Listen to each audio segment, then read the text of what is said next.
বন্ধুরা, আজকে বিজয়া দশমী।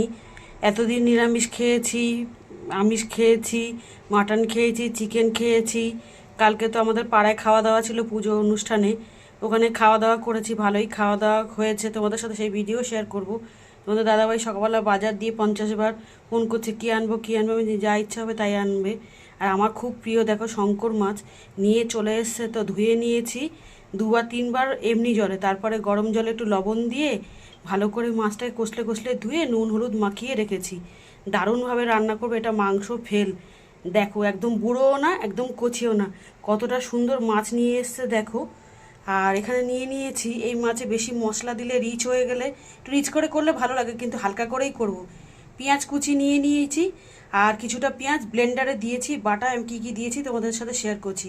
নিয়েছি তেজপাতা, আলু ছোটো ছোটো করে কেটে ভেজে নিয়েছি নুন দিয়ে, আর ব্লেন্ডারে দিয়েছি দেখো কাঁচা লঙ্কা, টমেটো, আদা, পেঁয়াজ, রসুন, একটু নুন, একটু হলুদ, তারপরে তোমার একটু ধনে গুঁড়ো, একটু জিরে গুঁড়ো, আর কাশ্মীরি লঙ্কা গুঁড়োটা দিইনি, রান্নার সময় দিয়ে নেবো।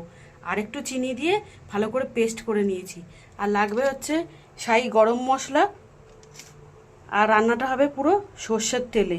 ঠিক আছে বন্ধুরা, আমি সর্ষের তেলেই রান্না করি বেশিরভাগ।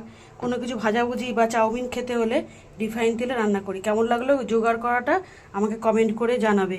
আর কে কে শঙ্কর মাছ ভালো খাও সেটাও কমেন্ট করবে। আমি পরের ভিডিওতে তোমাদের কিভাবে রান্না করেছি শেয়ার করে দেবো, নাহলে রান্নাটা হয়ে গেলে ফাইনালি শেয়ার করে দেবো। ঘরে অনেক কাজ, এক হাতে ভিডিও করছি আর কাজ করছি। ঠিক আছে, রাখছি এখানে ভিডিওটা, টাটা।